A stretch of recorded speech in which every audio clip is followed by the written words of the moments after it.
insertion daw po kayo ng more than 6 billion pesos sa 2025 budget. Kapag ka minority insertion, pag majority amendment.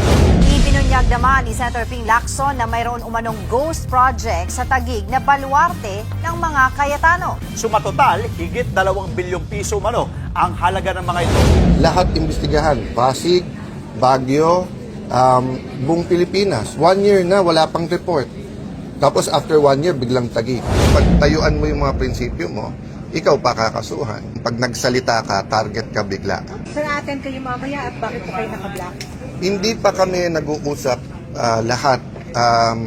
Ako, mas preference ko siguro panoorin na lang sa TV.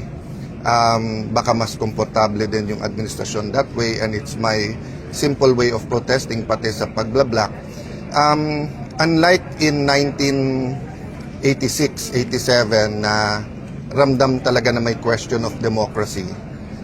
Ngayon, syempre it's more of poverty, economy at saka yung corruption. But I really believe that our democracy is in danger, and talagang pag nagsalita ka, target ka bigla. May undeclared martial law. Kanina, nung sinabi niyo may undeclared martial law. That's been said for the last 6 months, di ba? It's about freedom and democracy, di ba? So, tignan nyo lahat ng nakakasuhan at lahat ng nakukulong, di ba? Pag tahimik ka at sumama ka, parang if you can't beat them, join them, happy ka. Pero malungkot ang bansa. Pero pag tayuan mo yung mga prinsipyo mo, ikaw pa kakasuhan, di ba? This morning lang, I was meditating on Mike Defensor, no? I don't know his activities. I haven't kept in touch with him. But assuming he donated money, so assuming 50 million yung plunder, na hindi kami naniniwala tama yung interpretation kay Senator Marcoleta. Pero kung nag-donate ka ng 1,000, 1,000,000, tapos napasabay dun sa plunder ka rin, tapos non-bailable, bantayan nyo yung mga kaso.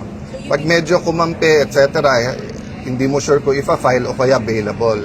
Pagkakalaban, non-bailable ka agad. You believe diba? there is undeclared martial law? Kung hindi man, we're nearing that. Diba? Kung vlogger ka, nakakampi, wala naman cyber libel, wala namang warrant ka agad. Pagkakalabang ka, nandyan na kaagad. Diba? You also ask your editors, your owners of the networks, yung pressures kung meron o wala. Kayo makakasagot niyan. Pero sa business at sa politika, even sa religious leaders, mga nakakausap ko na nakikita at nararamdaman nila na sana hindi. So one big assurance is paulit-ulit sabihin ng Malacanang na may election sa 2028, walang tsa-tsa, hindi i-abolish ang Senado. No, and one way to ensure that is yung numbers. To say na 2/3 is really 16. Kasi nagsimula yan sa 12 is 13 eh. Diba? Tapos ngayon, first few days sinabi nga 16, but then may mga gumagalaw na questionin nyo sa Supreme Court, o kaya tignan natin, o kaya agahan natin yung pag ano nito, no? So it's dangerous times. Sir,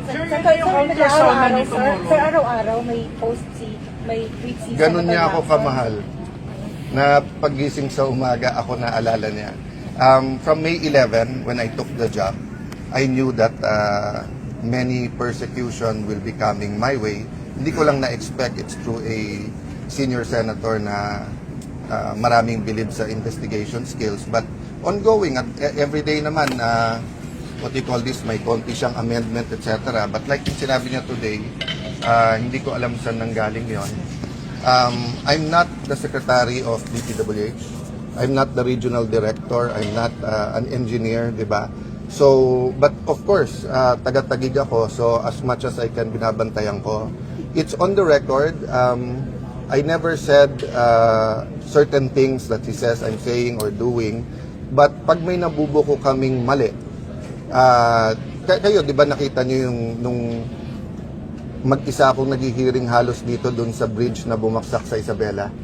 May in-expose din ako ng mga tiwali na contractor na kung ano-anong ginagawa, whether it's in our city or otherwise. Hanggang ngayon, hindi nakakasuhan yung contractor na yun. No? So, marami kaming nakalaban sa Taguig, maraming natanggal, whether sa local government, sa national government, contractor. So, maaaring yun yung mga nagsusumbong. So, i-verify lang nila mabuti. Pero harapin namin yun.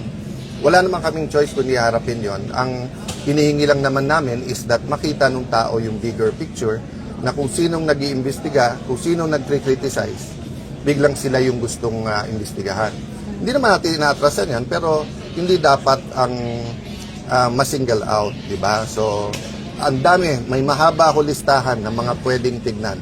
So, having said that, let's finish the SONA, the contra-SONA, then we'll have all the time for both the impeachment and allegations of corruption. But harapin natin yan. May insertion daw po kayo na more than 6 billion pesos sa 2025 budget. Kapag ka minority insertion, pag majority amendment, di ba?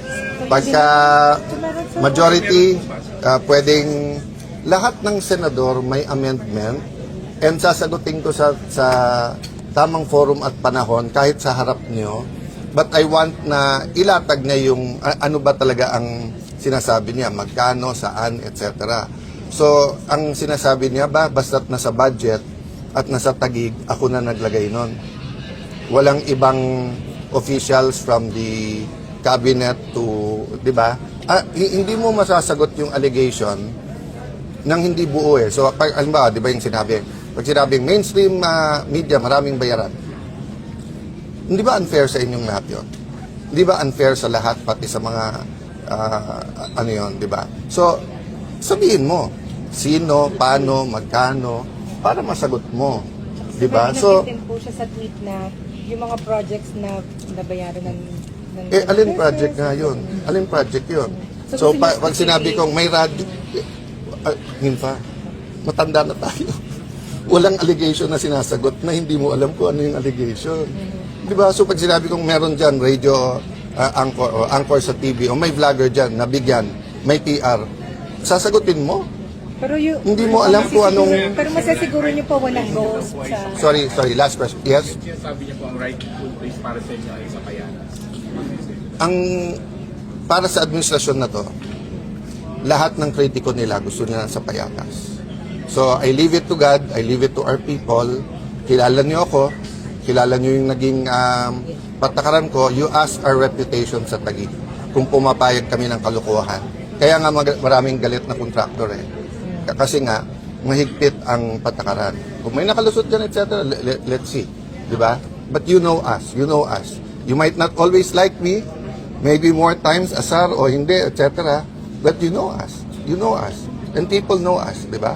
Pero sa sinabi niyo na walang ghost project sa Sabi ko, to my knowledge, walang ghost project. It takes parati. I've said that again and again. Nung sinabi nilang Diskaya, sabi ko, lahat imbestigahan. Pasig, Baguio, buong Pilipinas. 1 year na, wala pang report. Tapos after 1 year, biglang Taguig. Diba? So, hindi kami pwedeng tumahimik. Kung ano intention para kami manahimik, sorry. Okay, thank you.